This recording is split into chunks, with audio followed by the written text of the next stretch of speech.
जड़ी अभिमान है।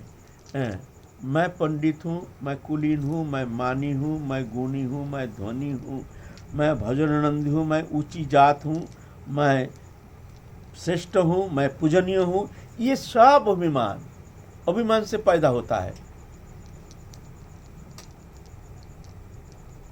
ये सब अभिमान से पैदा होता है।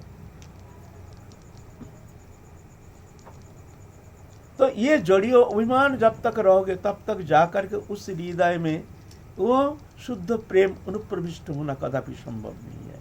वो प्रेम जो प्रवेश करेगा, पहले तो ये अभिमान वर्जित होना पड़ेगा। अभिमान छोड़ो। बोलते हमारा अभिमान तो जाता नहीं है, तो मैं क्या करूं?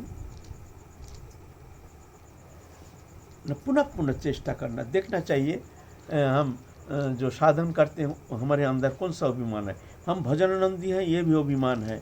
हम परम वैष्णव हैं, ये भी अभिमान है।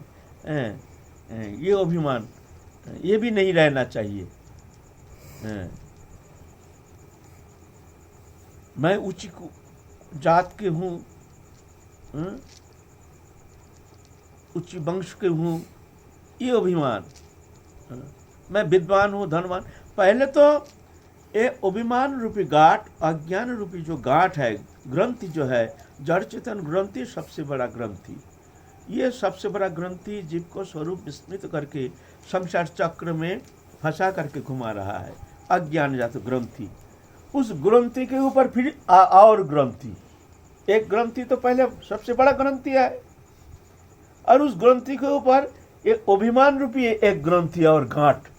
अब लोग वो ग्रंथि खुलना तो बहुत दूर की बात है, पहले उसके ऊपर जो ग्रंथि लग गया है, मैं पंडित हूँ, मैं गुणी हूँ, मैं धनी हूँ, मैं ज्ञानी हूँ, मैं गुरु हूँ, मैं महंत हूँ, मैं आचार्य हूँ, ये सब ग्रंथि, ये ग्रंथि के ग्रंथि, ग्रंथि के ऊपर ग्रंथि। बताओ, ये ग्रंथि फंसा के रखा है। तो पहले तो ये अभिमान वर्जित होना चाहिए। देखना चाहिए जो हमारे भीतर एकदम हीन से हीन, दीन से दीन, मौसम कौन कुटिल खल कामी, जहे तन दियो ताय बिसरायो, ऐसे निमक हरामी। हमसे कौन कुटिल खल कामी है संसार में? पति जी मौसम पति तनाई, त्रिभुवन देखो चाई, नरोत्तम पावन नाम धरो। ये शब्द नहीं, ऐसा ही होना चाहिए। ऐसे ही भीतर से ऐसे भावना होनी चाहिए। जब अभिमान नष्ट होता है तभी जाकर दीनता आती है। अभिमान है, मैं ऊंची जात हूं, मैं श्रेष्ठ हूं, और दीनता भी है, ऐसा होना संभव नहीं है। ये गलत है। वो तो ये तो मिथ्यावादी है, झूठा है। ऐसा थोड़ी होता है। अभिमान और विनम्रता दोनों का कोई तालमेल है नहीं। मैं कुलीन हूँ, मैं पंडित हूँ, मैं मानी हूँ, मैं गुणी हूँ, मैं धनी हूँ, मैं भजनानंदी हूँ, मैं आचार्य हूँ, ये अभिमान। जब तक अभिमान है तब तक विनम्रता आना संभव नहीं है। विनम्रता जब अभिमान नष्ट हो जाता है तो जा करके वो अपने को समझने लगता है, मैं बहुत हीन हूँ, मैं बहुत दीन हूँ, हमसे पतित संसार में कौन है। पुरुषेर कीट हुईते मुझसे लगिष्टो। हमने चैतन्य चरितमृत में कृष्णदास कविराज गोस्वामी लिखते हैं, पुरुषेर कीट माने विष्ठा के जो कृमि होते हैं, उससे भी मैं लघिष्ठ हूँ। तो कैसे दीनता? दीनता कब आती है? दीनता तभी आती है जब ये अभिमान नष्ट होता है। अभिमान को लेकर के दीनता का आशा करना तो स्वप्न देखना। और जब तक दीनता नहीं आती है तब तक भक्ति ये सुदूर पराहत, ये संभव नहीं, वो बहुत दूर है। जहाँ दीनता वहाँ भक्ति, जहाँ भक्ति है वहाँ दीनता, विनम्रता स्वाभाविक ही। भक्ति है तो उस हृदय में दीनता है, और दीनता है तो समझ लेना वहाँ भक्ति है। और ये दीनता का बाधक है अभिमान। देखना चाहिए हमारे अंदर कौन सा अभिमान, देख करके कोशिश करना चाहिए भगवान से। अगर संभव ना हो तो कम से कम प्रभु से प्रार्थना करनी चाहिए कि प्रभु हमारे अंतःकरण जो है अभिमान से ग्रस्त है, तुम कृपा करके हमारे हृदय से अभिमान को नष्ट कर दो, हमको विनम्र कर दो, हमको दीनहीन कर दो। ऐसे रो रो करके पुनः पुनः प्रार्थना करनी चाहिए। देखना चाहिए जो हमारे अंदर कौन सा अभिमान है, तब जाके प्रभु कृपा करते हैं। कृपा करने से उसका अभिमान धीरे धीरे हमारे जागता ही नहीं। ऐसे अभिमान, ऐसे हमारे भीतर जो हमारे अंदर दीनता आ जाए, अभिमान में ही प्रसन्न है, अभिमान से ही तुष्ट है, सब आदर करते, खातिर करते, सम्मान करते, इज्जत करते। अरे भाई, ये छोड़ के सबको चरण में विनम्रता दिखाना, सबके पाँव पूजना, ये कुछ क्या बात है भाई? ये कोई कौन करता है? लेकिन ना, अगर भक्ति चाहते हो तो तब तुमको वो रास्ते से ही जाना पड़ेगा, दूसरा रास्ता है नहीं। दूसरे रास्ते से वहाँ प्रवेश करना संभव नहीं है। तीर्णादि सुनिचन तरोर विषयिष्णुना अमानिना मान देना कृष्ण कीर्तनीय सदा हरि। तो पहले निर्माण, अभिमान लेकर के वो भक्ति प्राप्त करना, वो प्रेम सेवा प्राप्त करना कदापि संभव नहीं। इसीलिए कहते हैं निर्माण मोह। फिर आया मोह। पहले तो अभिमान, फिर मोह। मोह किसको कहते हैं? मोह कहते हैं मिथ्या वस्तु में चित्त का दृढ़ अभिनिवेश, सत्य मान करके उसके प्रति एक दृढ़ लगाव, उसको कहते हैं मोह। है मिथ्या वस्तु, हमारा नहीं है, हमारा था नहीं, हमारा है नहीं, हमारा होगा नहीं, हमारा हो नहीं सकता है, फिर भी उस वस्तु प्राप्ति के लिए एक चित्त के लगाव, ये मेरा है, मेरा है, मेरा है, इसको कहते हैं मोह। इसको कहते हैं मोह। जैसे स्त्री, पुत्र, कुटुंब, परिवार, हमारे शरीर संबंधी वस्तु पदार्थों, घर, मकान, दुकान, वैभव आदि जो है, इसके प्रति हमारे चित्त के दृढ़ लगाव, ये हमारा मकान है, ये हमारा पुत्र है, ये मेरी कन्या है, ये भावना, ये तो शरीर संबंधी है। हम जब जन्म लिए हैं, कहाँ था, कौन था हमारा कन्या, कौन था हमारे पुत्र, ये तो पीछे आगंतुक संबंध, ये शरीर से संबंधित है, आत्मा से कोई संबंध है नहीं। एक दिन रहेगा नहीं, एक दिन या तो स्त्री, पुत्र, कुटुंब तुमको छोड़ के चला जाएगा, और नहीं तो तुम सबको छोड़ के चले जाओगे। ये मकान, दुकान, दृश्यमान जगत, भोग्य पदार्थ आदि, विषय आदि तुम छोड़ के चले जाओगे, ये पड़ा रहेगा। नहीं तो ये वस्तु विषय नष्ट हो जाएगा, तुम्हारे लिए कोई काम का नहीं है, ये पत्र मान्यता मात्र, मेरा विषय, मेरे संपत्ति, मेरे पुत्र, मेरी कन्या, मेरी स्त्री इत्यादि। इसको कहते मोह, माने मिथ्या वस्तु में चित्त की दृढ़ अभिष्टता, दृढ़ लगाव, उसको सत्य मान करके। ये मोह जब तक है तब तक जाकर के भगवत भजन में वो प्रेम रस आस्वादन करना कदापि संभव नहीं। मोह भी है संसार दृश्यमान वस्तु पदार्थ के प्रति, और वो प्रेम रस भी है, भक्ति रस, एकदम गदगद चित्त हो रहे हैं, देहोदेही वस्तु सब भूल करके एक तल्लीनता, एक तन्मयता, एक अखंड भगवत स्मृति, आत्मविस्मृति, जहाँ जाकर के भगवत चिंतन में एक ऐसे तन्मयता, ये प्राप्त करना संभव नहीं जब तक मोह है। बोले ऐसा क्यों? बोले ना, ये मोह ना वो भगवत चरण में मन को लगाने में समर्थ नहीं हो सकते, क्योंकि मोह तुमको बार बार खींचेगा उस वस्तु पदार्थ के प्रति। माने तुम्हारे पुत्र है, पुत्र के प्रति तुम्हारा अत्यंत स्नेह है, तो तुम्हारा मन को खींच के ले आएगा, वहाँ पहुँचने देगा नहीं। हम पहुँचना चाहते हैं तो देगा ही नहीं, तुम कोशिश करके भी मन को भगवत चरण में उस तरह से संलग्न कर नहीं पाओगे जब तक मोह है। और विवाह कर मन खींच के ले जाएगा। हाँ, माला कर रहे हैं, ध्यान धारणा करने का चेष्टा करते हैं, भजन पूजन, पूजा अर्चना, स्तव स्तुति वंदना सब कर रहे हैं, सत्संग साधु संग कर रहे हैं, लेकिन मोह रहने के कारण बार बार खींच करके वहीं पर जा करके जहाँ तुम्हारा आसक्ति है जिस वस्तु पदार्थ के प्रति, वहाँ तुम्हारा मन को खींच करके ले जाने में समर्थ है, ले जाता है।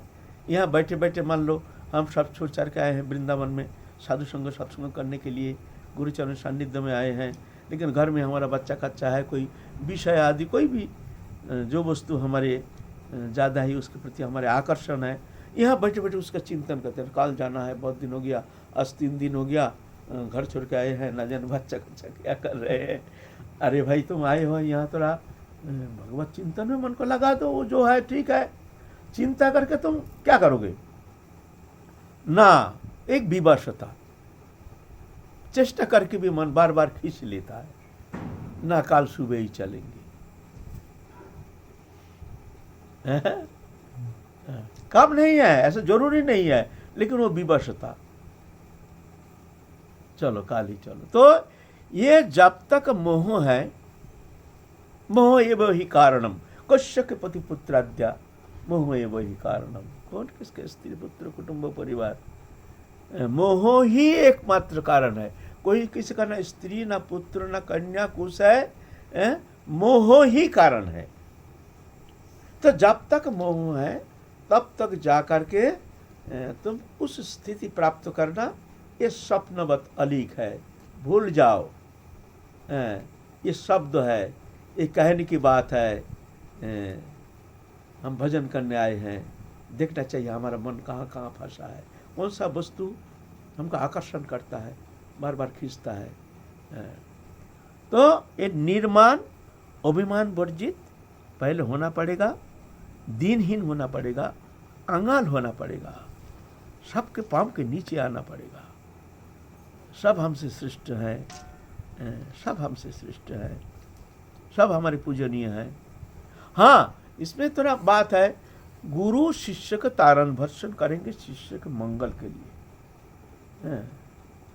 गुरु शिष्य का तारण भर्षण, लेकिन बाहरी किसी को नहीं। पिता पुत्र को तारण भर्षण कर सकते हैं उनके मंगल के लिए, इसमें दोष नहीं लगता है ना। लेकिन ऐसे साधारणतः जो भजन करेंगे वो हर स्थिति में वो जानेंगे जो सब हमसे श्रेष्ठ है, सब हमारे पूजनीय हैं। ऐसे जान करके सबके प्रति श्रद्धा, किसी को दोष नहीं दिखना, सबके प्रति आदर बुद्धि। अगर दोष दृष्टि आ जाए तो दूर रहो, लेकिन मन में अश्रद्धा मत करो। ये है तुम्हारा निर्माण। अभिमान, इस तरह से अभिमान वर्जित होकर के तुमको भजन करना पड़ेगा। और मोह, संसार है, संसार जब तक है मोह तो कुछ ना कुछ रहेगा ही। सब मोह के मूल कारण है ये शरीर में आत्मबुद्धि, शरीर में आसक्ति के कारण, शरीर संबंधी वस्तु में आसक्ति। धीरे धीरे जब बोले ये जाएगा कैसे, ये मूल मोह के जो जड़, ये कहाँ से आता, पैदा होता है कहाँ से, जड़ को पकड़ो। जड़ है शरीर में आत्मबुद्धि, शरीर मैं हूं, शरीर मैं हूं, इस कारण शरीर संबंधी वस्तु में मेरापन। बोले तो इसको हटाएं कैसे, शरीर में मेरा बुद्धि तो जाता नहीं है। तो आप तो कह रहे हो तो क्या हमारा भजन होगा नहीं, तो क्या हम इस जन्म में भगवत प्राप्ति नहीं कर सकता हूँ?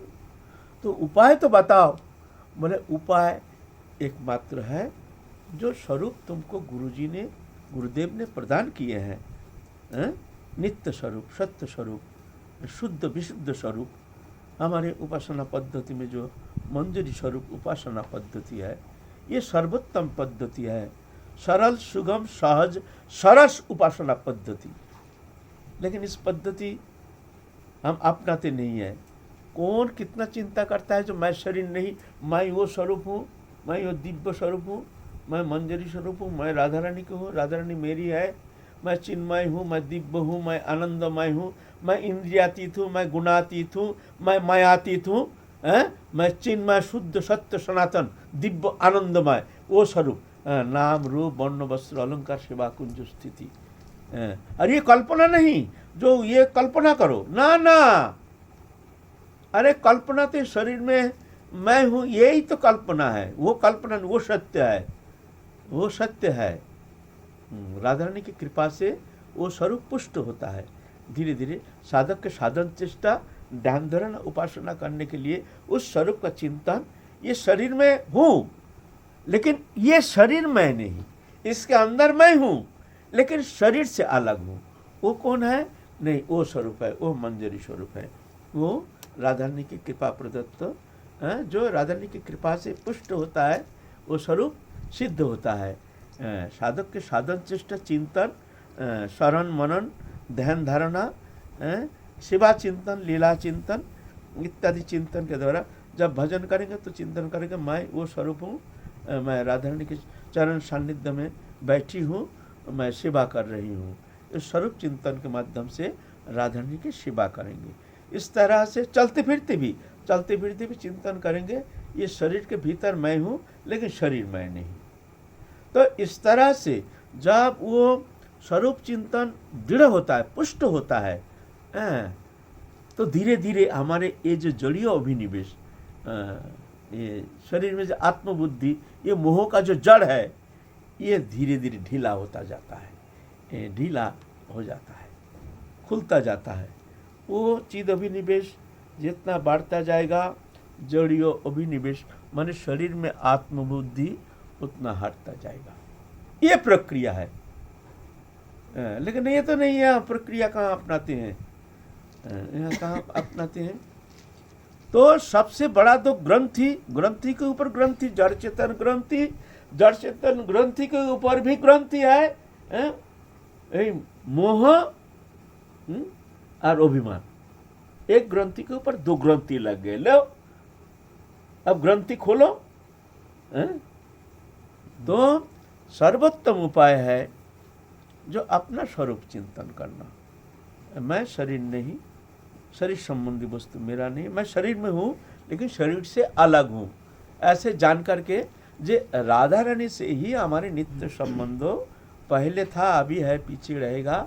मैं राधा रानी की हूँ, राधा रानी मेरी है, मैं मायातीत हूँ, मैं गुणातीत हूँ, मैं नित्य सत्य शुद्ध सनातन आनंदमय दिव्य, ऐसे चिंतन करना चाहिए। इस चिंतन में उसका स्वरूप आवेश जितना बढ़ता जाएगा, जड़ियों अभिनिवेश उतना हटता जाएगा। यह प्रक्रिया कुछ समय के लिए नहीं, जो सुबह स्नान ध्यान करके बैठ गया थोड़ा सा चिंतन कर, ऐसा नहीं, चलते फिरते भी ऐसे चिंतन करना चाहिए। हम चल रहे हैं, हाँ शरीर चल रहा है, चलायमान है, मैं शरीर नहीं, मैं तो चिंतन करना चाहिए, मैं यो स्वरूप हूँ, जो स्वरूप गुरु प्रदत्त जो स्वरूप है उस स्वरूप मैं हूँ। तो उस स्वरूप का आवेश लेकर के चलना चाहिए, ऐसे है। तो ये प्रक्रिया के द्वारा, ये प्रक्रिया अगर तुम नहीं अपनाओगे तो तुम्हारा ये मोह और अभिमान ये जाना मुश्किल, हटना मुश्किल हो जाएगा। साधन करके इससे पड़े जाना, क्यों ये बड़ा भयंकर घाट है, एक अभिमान एक मोह, निर्माण मोह। आगे का घाट है, जित संग दोषा अध्यत्त नित्य विनिमित्त कामा दंदर विमुक्त सुख दुख संग गच्छन्त अमूढ़ा। ऐसा होने से पदम अव्ययम तत्, वो परम पद को प्राप्त कर सकते हैं, अन्यथा मुश्किल है। ये जड़ीय अभिनिवेश लेकर के तुम परम पद को प्राप्त करोगे। काम क्रोध लोभ ये सब देश आदि सब बढ़ा हुआ है, ऐसा थोड़ी होता है। तो हमको विचार पूर्वक पहले से ही हमको वो प्रस्तुति लेना चाहिए, क्या कमी है हमारे अंदर, कौन सा अवगुण है, तो इस अवगुण हटाने के लिए हमको कौन सा पंथा अवलंबन करना चाहिए। ये बड़े विचार के साथ चिंतन करके, बड़े जतन से, बड़े आग्रह से, फिर अगर इसमें तुम्हारा बुद्धि काम नहीं करता है तो तद्विद्धि परिपतिन परिप्रश्न सेवया उपदीक्षन्ति ते ज्ञानं ज्ञानिन तत्वदर्शिना। गुरुदेव के चरण में जा करके प्रणिपात दंडवत प्रणाम करके जिज्ञासा करना चाहिए, हमारी ये कमी है, हमारे अंदर ये कमी है, हमारी ये मन की स्थिति है, हमारे चिंतन नहीं हो रहा, क्या कमी है आप बताइए, मैं क्या करूं, कहाँ जाऊं। कोई प्रश्न ही तो दिखता नहीं है आजकल, किसी साधक के भीतर प्रश्न होगा कहाँ से, उसका चलना ही है नहीं, आनंद है, खा रहे हैं, पी रहे हैं। जिज्ञासा तो तब होगी जब जाकर के वो देखेगा जो हमारे अंदर ही कमी है, हमको जानना है कहाँ पड़े हैं, तब तो जाकर के उसके अंदर जिज्ञासा आएगी जो भाई हम क्या करें क्या करें, हमको जाना ही है नहीं, जाना है नहीं तो उस जिज्ञासा भी नहीं, बस कर रहे हाँ खूब तो फिर माला कर लिया, आनंद है, बस सुंदर सुंदर।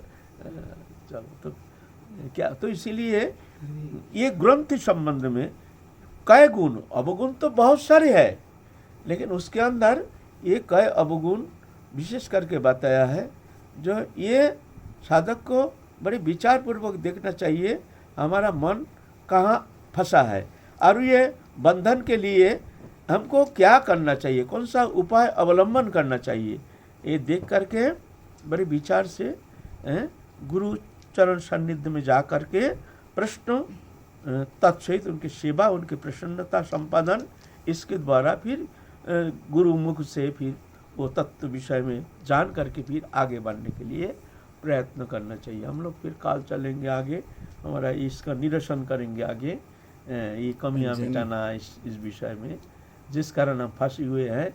हम चाहती हुए भी, भजन करती हुए भी मन वही जगह फंसा हुआ है, एक ही जगह घूम फिर के वही एक ही जगह। कारण क्या है, कारण अनुसंधान करके हमको आगे बढ़ने के लिए कोशिश करना चाहिए, है ना। जय जय।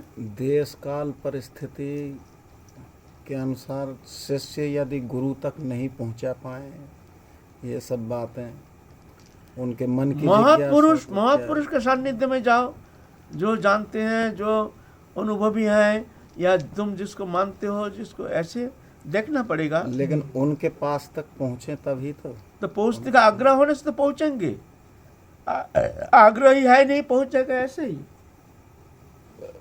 तुम गए हो कभी कोई महापुरुष के पास जाके प्रश्न किए हो कभी, अश्रु बहा करके, रो करके हमारी ये दुर्दशा है प्रभु, हम बहुत दयनीय स्थिति में आके पहुँचे हैं, ब्रज में आए हैं, हमारे अंदर कोई भक्ति नहीं, क्या कमी है, आप कृपा करके हमको थोड़ा इस विषय में उपदेश कीजिए, हम आपके शरणागत हैं। ऐसे ऐसे कोई उपदेश नहीं करता है। कृष्ण अर्जुन के सखा, परम मित्र, लेकिन कभी कृष्ण अर्जुन को उपदेश नहीं किए। रणभूमि में भी उपदेश नहीं करते, तुमको ये करो ये करो ये करो। क्यों? जब जिज्ञासा नहीं आई तुम्हारे मन में, फिर क्या उसके प्रति मान्यता चाहिए।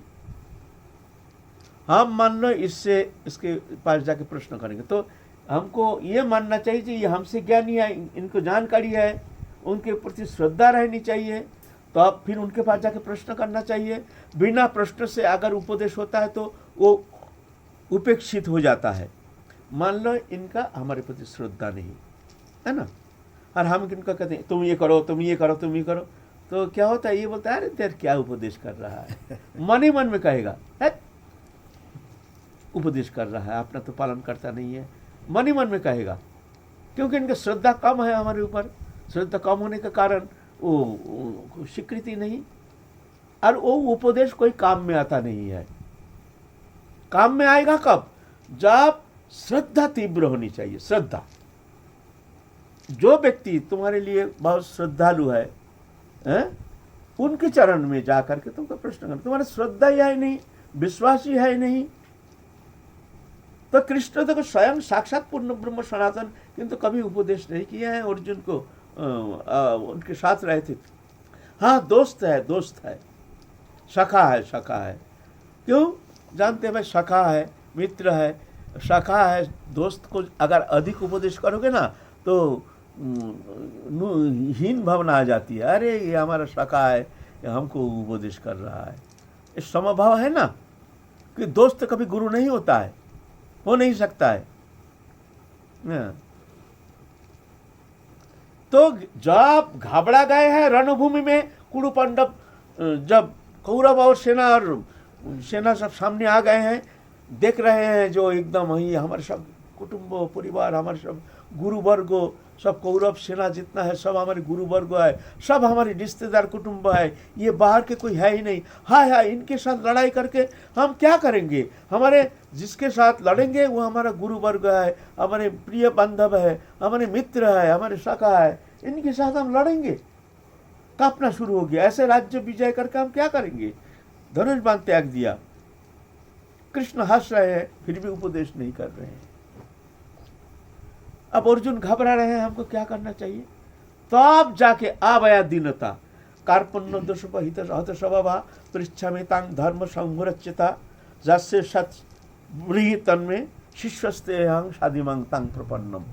ये गीता में आया है, हैं?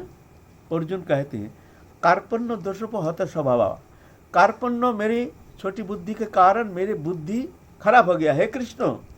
पृच्छा में तांग धर्म संहरच्यता, धर्म विषय में हमारी बुद्धि मारी गई है। मैं तुमको प्रश्न कर रहा हूं, प्रश्न करता हूं, क्योंकि अब हमारा बुद्धि बहुत खराब हो गया कृष्ण। पिस्समितांग धर्म संरचिता जस्य साथ बुढ़ी तन में शिष्यस्ते अहंग शादिमांग तांग प्रपन्नम। मैं तुम्हारे शिष्य हूं। आप कह रहे हैं, इतना समय कहा नहीं, मैं तुम्हारे शिष्य हूं। हे कृष्ण, देखो तुम हमारे सखा हो, लेकिन अभी मैं बुद्धि हमारा मारी गई है। अब क्या करना चाहिए हमको कुछ समझ में नहीं आता है। मैं तुम्हारे शिष्य हूँ, तुम हम हमारी गुरु हो। शादी मांग तांग प्रपन्नम, हम तुम्हारे शरणागत हैं। पृच्छामि, तुमको मैं पूछ रहा हूँ धर्म संबंध में। इस स्थिति में हमको क्या करना चाहिए, कौन सा उपाय अवलंबन करना चाहिए? कृष्ण, तुम हमारे गुरु हो, तुम हमको उपदेश करो, हम क्या करेंगे? तब आप गीता का 18 अध्याय तब शुरू हुआ। नहीं तो कृष्ण ऐसा नहीं है, कोई इच्छा नहीं, जिज्ञासा नहीं और उपदेश करेंगे, वो उपदेश कोई काम में आता नहीं है। उसके बाद कृष्ण आप उपदेश करें, सुनो, अब तुमको हम उपदेश करते। जब तुमको हम गुरु मान लिया, तुम हमारे शरणागत हो गए हो, तुम हमारे बुद्धि तुम्हारे कमी के कारण तुम हमारे शरणागत हो गए, आप तुमको मैं उपदेश करता हूँ। तब भगवान 700 श्लोक गीता उपदेश करते, उसके पहले उपदेश नहीं किया है।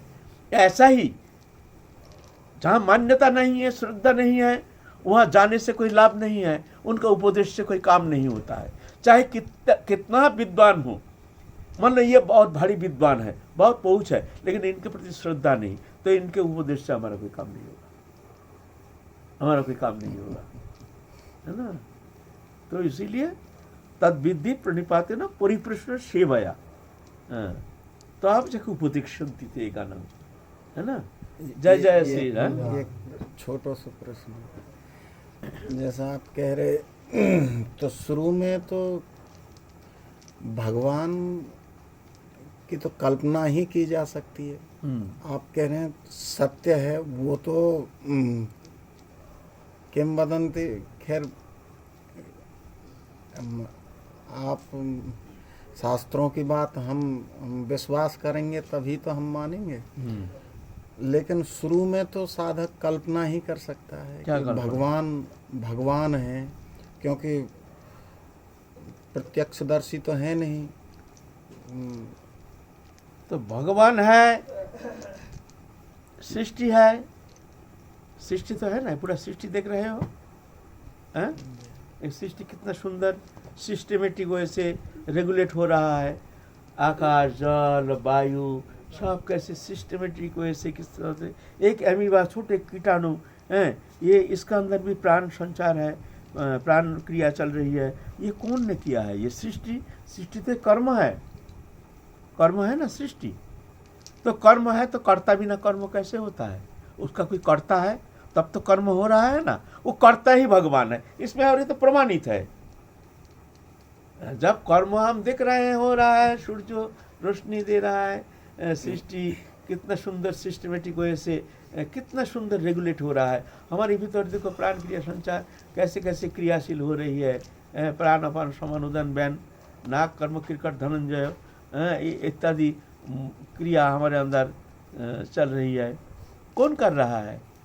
ये जो सृष्टा है, कर्म है तो करता है, कर्ता बिना कर्म होता नहीं है। कोई कर्म हो रहा है तो उसके पीछे एक कर्ता है। तो सृष्टि है, कर्म है, तो मानना कर्ता है, वो कर्ता ही भगवान है। वो हम माने ना माने उस पर कोई फर्क नहीं होता, क्योंकि कर्ता बिना कर्म होता नहीं है, है ना। तो इसमें प्रमाणित है, ये तो नया करके बोलने का क्या है, मानो चाहे मत मानो, है ना। और ये छोड़ के जो साधन करने के लिए आए हैं ब्रज में, घर छोड़ के, कुछ ना कुछ तो अनुभव दे ही देते हैं। जो हम हैं ये हाँ, कुछ ये ना कुछ तो अनुमान तो दे ही देते हैं। तो उसमें संदेह पूर्ण रूप से देते नहीं, लेकिन कुछ ना कुछ सभी को ही कुछ ना कुछ अनुभव दे देते हैं। जो देखो तुम ये कल्पना नहीं, देखो नहीं तो ये मेरा प्रश्न नहीं, ये मैं एक सभी को ही कुछ ना कुछ जो साधन मार्ग में आए हैं तो ठाकुर जी कुछ ना कुछ अनुभव दे ही देते हैं। इसमें संदेह नहीं रहता है कि हम कल्पना की ओर चल रहे हैं, हम एक भाव जगत में चल रहे हैं, ऐसा नहीं है। शास्त्र है हमारे मातृ स्वरूप। जैसे हमारे पिता कौन है, हम पिता को थोड़ी जानते हैं। कौन है हमारे पिता? हमारा माँ जिसको कह रहे हैं वो हमारे पिता है। कौन सा प्रमाण के द्वारा तुम प्रमाण करोगे हमारे पिता वो है? न माँ के शब्दों, माँ कह रहे हैं ये तुम्हारे पिता है, वो हमारे पिता है। तुम जानते हो, प्रमाण नहीं कर सकते तुम्हारे पिता वही है। ऐसा ही धर्म भगवत विषय में है, शास्त्र ही हमारे मातृ स्वरूप है। शास्त्र जब कह रहे हैं ऐसे ही तुमको मानना पड़ेगा, मान के चलना पड़ेगा। वहाँ प्रमाण करने का कोशिश मत करो, प्रमाण होता नहीं है ऐसा। जैसे पिता तुम्हारा प्रमाण नहीं कर सकते हो, ऐसे ही भगवान संबंध में शास्त्र ही प्रमाण। इसको कहते हैं शतः प्रमाण, अनुमान प्रमाण, प्रत्यक्ष प्रमाण, ऐतिह्य प्रमाण, प्रत्यक्ष प्रमाण, बहुत सारे प्रमाण है। तो इस विषय में और एक दिन आलोचना करेंगे, किस प्रमाण के द्वारा हम भगवान को सिद्ध करेंगे। ये प्रमाण है ना, ऐसा नहीं है ना। ये बहिर्मुख लोगों का प्रश्न है। ये तो हमारा बहिर्मुख लोग को प्रश्न कई प्रश्न दे रहे हैं। हाँ। जैसे हम अपने पिता को जानते हैं, माँ जो कहती है उनके आदेश, उनकी वाणी पर, ऐसे ही भगवान कौन है उसको प्रमाण है हमारे वेद पुराण। बस उसके आधार पर हमको चलना है। तो इसको कहते हैं शब्द प्रमाण, अनुमान प्रमाण, प्रत्यक्ष प्रमाण, ऐतिह्य प्रमाण, शतः प्रमाण और तुम्हारा प्रत्यक्ष प्रमाण, यह शब्द प्रमाण है ना, मानना ही पड़ेगा। अच्छा चलो।